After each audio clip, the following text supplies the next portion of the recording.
pagi Bapak Ibu, saudara-saudara umat beriman terkasih dalam Tuhan. Salam sehat berlimpah berkat. Hari Kamis tanggal 4 Mei 2023, saya Romagus CSR mengajak saudara-saudara kembali merenungkan kutipan Injil Yohanes bab 13 ayat 16 sampai 20. Kita mendengarkan sabda Tuhan. Dalam nama Bapa dan Putra dan Roh Kudus. Amin. Dalam perjamuan malam terakhir, Yesus membasuh kaki para murid-Nya. Sesudah itu dia berkata, "Aku berkata kepadamu sesungguhnya, seorang hamba tidak lebih tinggi daripada tuannya, atau seorang utusan daripada yang mengutusnya. Jikalau kamu tahu demi semua ini, maka berbahagialah kamu jika kamu melakukannya. Bukan tentang kamu semua aku berkata. Aku tahu siapa yang aku telah pilih. Tetapi haruslah genap nas ini. Orang yang makan rotiku telah mengangkat tumitnya terhadap aku."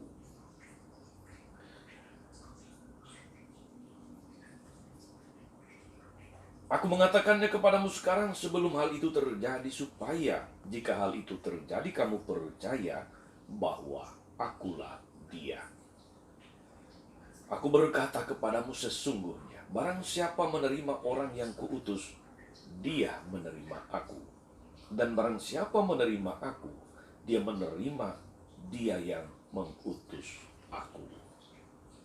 Demikianlah sabda Tuhan. Bapak Ibu, saudari-saudara umat beriman yang terkasih dan diberkati oleh Tuhan. Sangat langka atau bahkan jarang terjadi bahwa antara tuan dan hamba, antara majikan dan buruh, katakanlah begitu, atasan dan bawahan, ada hubungan yang erat dan akrab. Pada umumnya selalu ada strata yang namanya bos, itu dia di atas. Sedangkan yang anak buah bawahan itu mereka adalah pekerjanya. Bahkan seringkali terjadi, saudara-saudari, terjadi penindasan, terjadi perlakuan tidak adil dan tidak berperi kemanusiaan. Kadang-kadang hamba atau bawahan atau anak buah, buruh diperlakukan semena-mena atau sewenang-wenang oleh tuannya, oleh bosnya, oleh majikannya. Alasannya seringkali juga tidak masuk akal atau terdengar ganjil, sehingga sering ada suara sumbang bahwa yang aneh itu adalah bosnya. Namanya bawahan bisa apa? Ya diam saja, daripada kemudian mengalami kesulitan dan sebagainya. Saudari-saudara umat beriman terkasih dalam Tuhan, antara Yesus dan para murid selalu ada hubungan yang sangat erat, sehingga hidup mereka harus serupa dengan hidup Yesus. Dan pengabdian pelayanan mereka harus juga dengan semodel atau mengikuti model pengabdian dan pelayanan Yesus. Seorang hamba tidak lebih tinggi dari tuannya, kata Yesus dalam perikop tadi. Apabila engkau tahu ini, berbahagialah engkau jika engkau mempraktekkannya. Saudari-saudara umat beriman terkasih, di sini kita melihat kehebatan dan keagungan Yesus, yaitu tidak memilih kasih di dalam pelayanannya.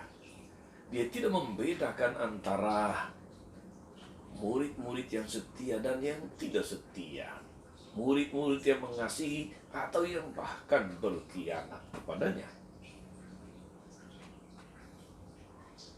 Dia tidak melewatkan siapapun dari antara para muridnya ketika dia membasuh kaki mereka. Semua dibasuh kakinya, termasuk Yudas Iskariot yang akhirnya mengkhianati dia. Semua orang, katakanlah begitu, semua muridnya menjadi pusat perhatiannya. Semua orang mendapatkan pelayanannya. Saudari-saudara, umat beriman terkasih dalam Tuhan, di tempat kita hidup, di tempat kita berada, apakah itu di rumah, keluarga, apakah itu di tempat kerja, di kantor, di perusahaan, di gereja, di pastoran, selalu ada karyawan, selalu ada pembantu, selalu ada asisten rumah tangga, ada driver, supir, tukang kebun, dan sebagainya. Mereka semua adalah saudara. Mereka tentu juga mau diperlakukan baik dan adil sebagai orang-orang yang semartabat. Saudari-saudara, pesan Yesus dari perjamuan malam terakhir ketika dia membasuh kaki para muridnya sungguh selalu aktual, sungguh selalu relevan untuk kita saat ini, agar seluruh karya pelayanan kita menjadi karya pelayanan yang tidak membeda-bedakan orang.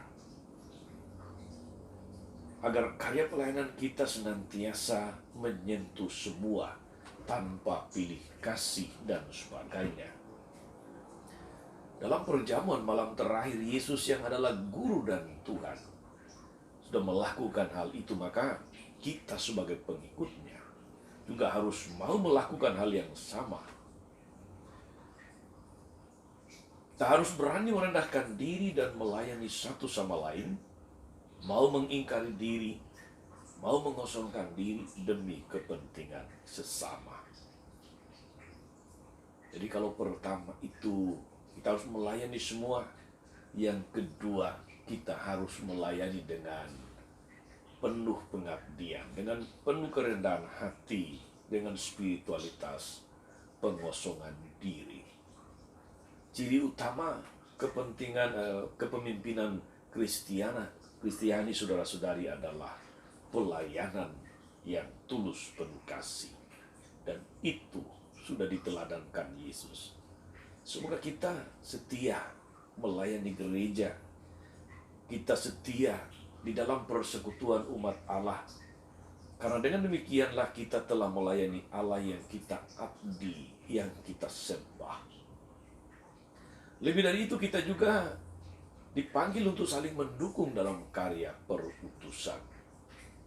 Dalam hal apa saja, supaya karya pekerjaan-pekerjaan Allah sungguh menjadi nyata di tengah dunia. Saudara, selamat melayani dengan tulus dimanapun Anda berada dan bekerja, dimanapun Anda berkarya dan melayani. Layanilah dengan tulus, tanpa pamrih. Layanilah dengan penuh kasih, tanpa pilih kasih. Tuhan memberkati. Amin. Tuhan Yesus Kristus, kami bersyukur untuk sabda-Mu yang sungguh meneguhkan kami. Sebagaimana Engkau pesankan, sampaikan dalam perjamuan malam terakhir ketika Engkau membasuh kaki para murid-Mu. Engkau tidak membeda-bedakan, Engkau tidak pilih kasih, tapi Engkau layani semua murid-Mu dengan tulus, dengan penuh pengabdian. Semoga kami memiliki semangat pengabdian dan pelayanan yang sama. Melayani semua orang tanpa pamrih, tanpa membedakan. Dan mau rendah hati ketika menghadapi macam-macam kesulitan dan tantangan di dalam karya pelayanan. Terpujilah nama-Mu sepanjang segala masa. Amin. Saudari-saudara sekalian, berkat Allah turun atas saudari-saudara, atas mereka yang kita doakan atau kita janjikan doa mereka yang sakit dan menderita, segala rencana, karya, dan pelayanan hari ini, Bapa, Putra, dan Roh Kudus. Amin. Tetap sehat dan teruslah menjadi berkat. Jangan lupa like, subscribe, nyalakan lonceng notifikasinya. Salam 52, Tuhan memberkati.